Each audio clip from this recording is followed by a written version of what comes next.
Wananchi wa shehia ya Bambi, wilaya ya Kati, mkoa wa Kusini Unguja, wametoa changamoto mbalimbali zinazowakabili katika maeneo yao, ikiwemo barabara za ndani, uwekezaji pamoja na suala la usalama. Changamoto hizo zimejadiliwa katika mkutano uliofanyika katika skuli ya maandalizi ya Bambi ulioandaliwa na ofisi ya mkuu wa wilaya ya Kati kwa lengo la kusikiliza maoni na matatizo ya wananchi wa shehia hiyo. Tunahitaji njia kutoka hapa Bambi mpaka hapo Uzini. Ni kilomita chache kabisa, ni kilomita 3 pale. Lakini ukaambiwa uende hapo Uzini, unaweza hata ukapoteza masaa 3. Ni pahala padogo. Tunaomba hilo swala hilo tukamilishiwe njia. Wenzetu Uzini umefanyiwa juzi hapo, tukaambiwa kwamba itakuja mpaka Bambi, haikuja hapo. Sijui tatizo liko wapi, ilikuwa mawapi? Tunataka tujue ilikuwa mawapi hata isi hapo. Mimi kero langu, tatizo langu, sisi wananchi wa Bambi, tangu asili ya wazee wetu ni kilimo. Kwa hivyo tuna changamoto, unafika msimu wa kulima kama hivi, hatuna kitu mifukoni. Leo kuna vibanda vimewekwa chwa, lakini tunakwenda kukopa, hiyo riba yake tunashindwa hata kuchukua kwa sababu ilikuwa kurejesha tunaemewa. Kwa hivyo tunakuomba Mheshimiwa Mkuu wa Wilaya, tutafutie kijimfuko kidogo na sisi wananchi wa Bambi, tuje angalau tuchukue kidogo tuweze kujiendesha, kwa sababu hali ya maisha ngumu. Bambi tunazalisha kuliko pahala popote, na thubutu kusema hivyo. Tunayo mabonde huko, ukasikia viazi basi Bambi, ukasikia tikiti basi Bambi, ukasikia tungule basi Bambi, ukasikia bilinganyi basi Bambi. Lakini hatuna feeder road humo. Hilo tatizo linatushughulisha mno. Kutoa mzigo huko mpaka ukafika kwa gari hapa inakuwa ni mtihani. Wenzetu weshajengewa hizi feeder road, njia za ndani. Tubakia sisi tu Bambi hapa. Ukienda kaskazini ni maendeleo. Tunaona choyo cha maendeleo. Tujengewe hizi njia za ndani ili uchumi upate kukua wa mtu binafsi mpaka ngazi ya taifa. Hilo la pili. Alafu mgogoro mkubwa tuliokuwa nao hapa Bambi, wana wa Bambi, watu wa kijiji cha Bambi pamoja na JKU. Huu mtihani mkubwa tuliokuwa nao, kwa sababu JKU mipaka yao hawaijui. Sisi mipaka yao tunaijua. Kwa vile naomba kwamba Mheshimiwa Mkuu wa Wilaya alisimamie tupate mipaka ambayo tunaijua, kwa sababu sisi bonde lile ndio tulilitegemea kulima viazi. Wao kote huko wanasema kwao, si kweli. Sisi tunajua mipaka yetu, ardhi yetu wanaichukua huko kila uchayo. JK wanaichukua ardhi yetu. Tumepokea semina nyingi hapa, au wanakuja maafisa wengi kutuambia kwamba wilayani kuna mikopo ya 442, lakini vigezo vinavyohitajika ni kuandaa kikundi, baada ya hapo uandike mradi. Hapa nahisi maafisa wanakuja kupalilia matawi, wanaacha shina, kwa sababu vijana wengi ukimsimamisha hapo kimwambia kuandikie mradi au proposal ya mradi haijui. Kwa hiyo zile pesa wilaya inalalamika hazichukuliwi, lakini vijana hawana elimu ya kuandika hiyo proposal kwenda kule. Kwa hiyo tulichokuwa tunaomba vijana, kama unavyokuja mkuu wa wilaya, utuletee walimu watakaopita kila wilaya kuandaa semina kwa vijana au na wazee kwa ujumla, ili wapatiwe elimu jinsi gani unaanzisha mradi na jinsi gani utauandika na vigezo vipi vinatakiwa kufikiwa ili huo mradi ufanyeje, ukubaliwe na upewe mkopo wa kuendesha miradi.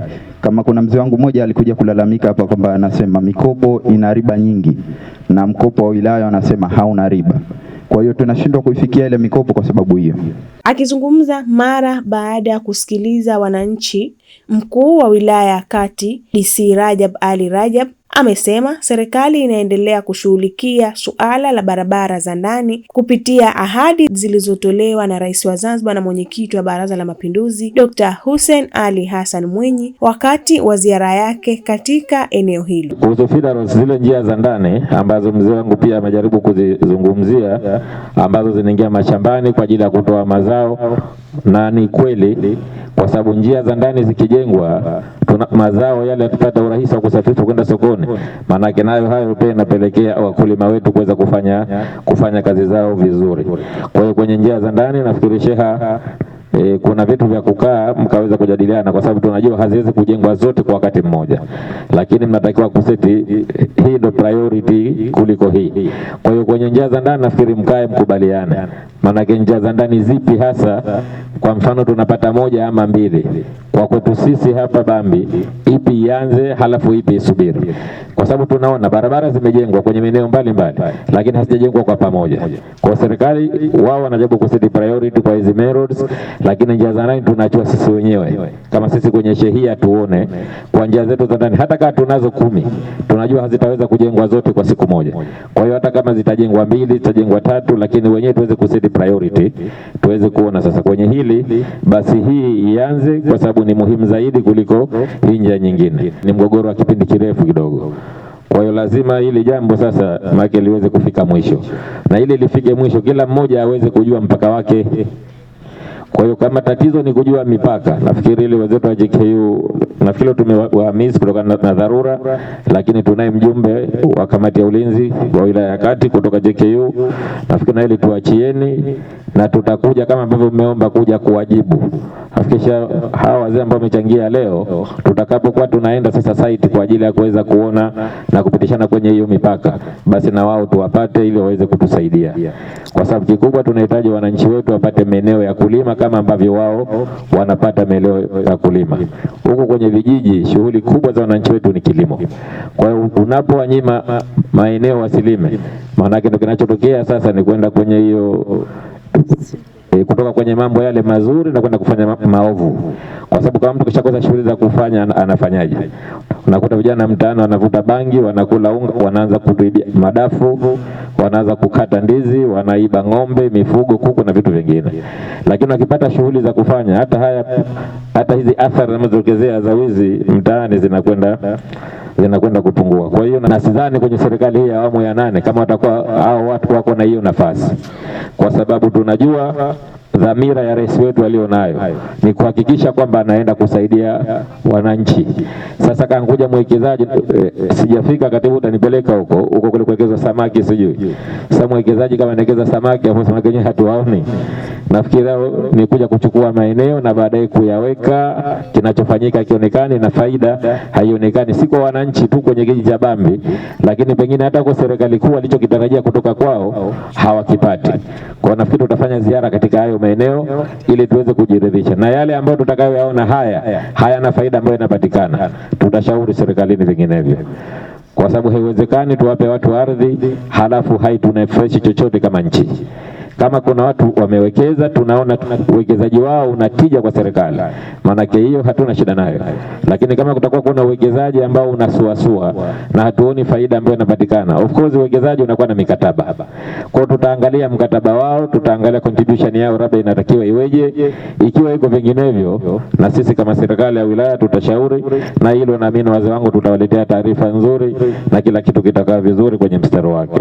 Kwa upande wake mkurugenzi wa Baraza la Manispaa wilaya ya Kati ndugu Mwanaisha Ali Said amefafanua kuhusu mikopo ya 10% kwa vijana, wanawake na watu wenye ulemavu, huku akisema kuwa bado mwitiko wa vijana kujitokeza kukopa mikopo hiyo si ya kuridhisha. Kwa mujibu wa sheria, manispaa zote za Zanzibar zinatakiwa katika mapato yake wanayokusanya kwa mwaka 10% ya mapato tunayokusanya tunatakiwa tupeleke katika mamlaka au taasisi ya uwezeshaji, kifupi tunasema ZEA, kwa ajili ya kuwawezesha makundi matatu, ambayo katika hiyo 10% imegaiwa mara 3.